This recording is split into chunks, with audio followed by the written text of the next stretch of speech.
और दूसरा, आज जो लोग तौबा करते हैं, हमने तौबा को भी एक मजाक बनाया, तौबा को भी मजाक बना लिया। गुनाह कर लें फिर तौबा कर लेंगे। लोग कारोबार में सूद कर रहे होते, सूद का लेन देन चल रहा, लोगों की हक तलफियां हो रही, अपने मामलाती जिंदगी में हम लोगों को अज़ियत और तकलीफ से दो चार कर रहे होते हैं, और अगर कोई समझाने वाला पकड़ कर समझाए तो कहते जी रब बड़ा मेहरबान है, माफ कर दे।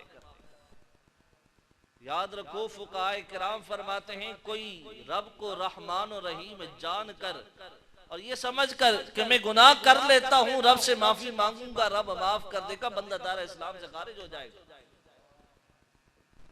रहमानियत और रहीमियत की सिफ्त तो उस वक्त है कि बंदे से गुनाह हो गया, अब बंदा अपने गुनाह पर नादिम है, शर्मिंदा है, तो रब की बारगाह में आ जाए कि मौला तू रहमान रहीम है, मैं खता का पुतला था, खता कर बैठा, मौला तू करीम है ना, करम कर दे, तेरी बारगाह में अपने गुनाह की माफी चाहता हूं, मौला गुनाह माफ फरमा।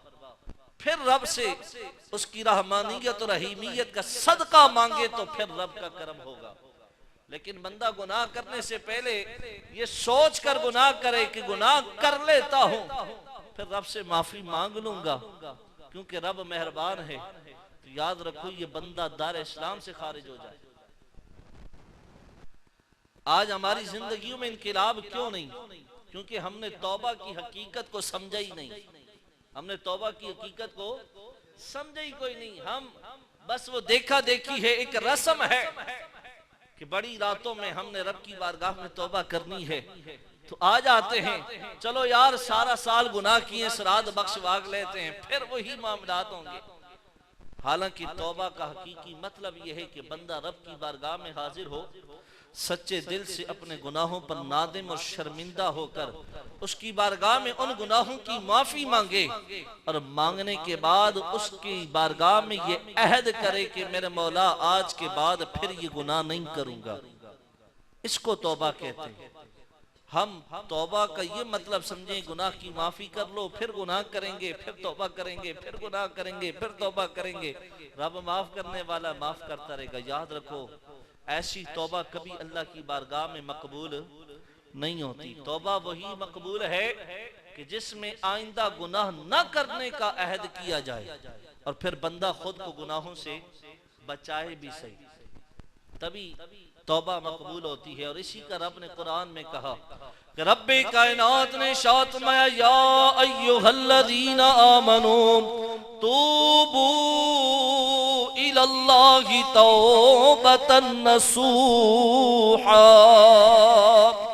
ऐ ईमान वालो अल्लाह की तरफ रजू करो, अल्लाह की तरफ तौबा करो, उस तरह तौबा करो कि तौबतन नसूहा बन जाए, नसीहत वाली तौबा करो, जिस तरह तौबा करनी चाहिए। और जब लोग अल्लाह की बारगाह में सच्चे दिल से तौबा ताइब हो जाए ना, तो फिर मेरा रब करम भी करता। जो सच्चे दिल से तौबा करते हैं उनकी जिंदगियों में इनकलाब भी पैदा होता। आज अगर हमारी जिंदगी में इनकलाब नहीं आता तो वजह यही है कि हम सच्चे दिल से तौबा करते नहीं। जो लोग सच्चे दिल से तौबा करते हैं, रब फरमाता है कि हम फिर उसके गुनाहों को माफ भी करते हैं, और सिर्फ माफ ही नहीं करते, उसके गुनाहों को नेकियों में तब्दील कर देते हैं। इल्ला मन ताब व आमन व अमिल अमलन सालिहा फउलाइका युबद्दिलुल्लाहु सय्यिआतिहिम हसनात।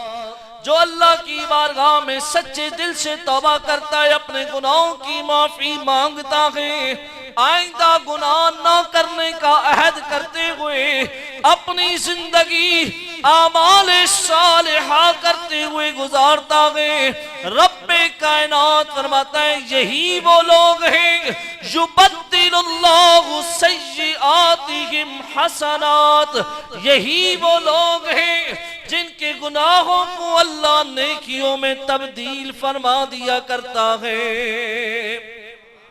सिर्फ गुनाह माफ नहीं होते, गुनाह को नेकियों में तब्दील कर लिया जाता। और ये अल्लाह से डरने वालों की निशानी है कि कभी उनकी कोई नमाज कज़ा नहीं होती।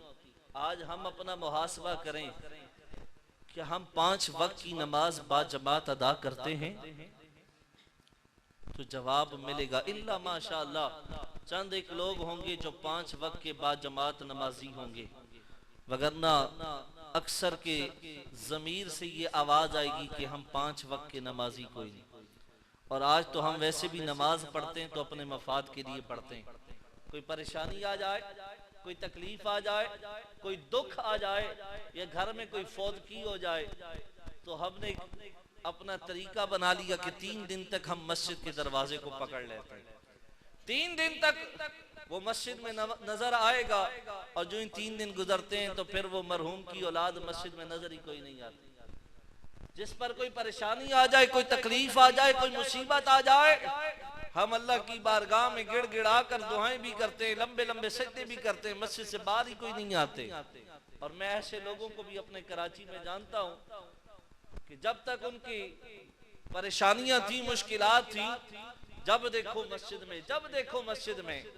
और जब अल्लाह ने करम कर दिया, परेशानियां टल गई, मुश्किलात हल हो गई, कारोबार में अल्लाह ने बरकतें अता फरमा दी, तो फिर वो लोग मस्जिद में कभी नजर भी नहीं आए।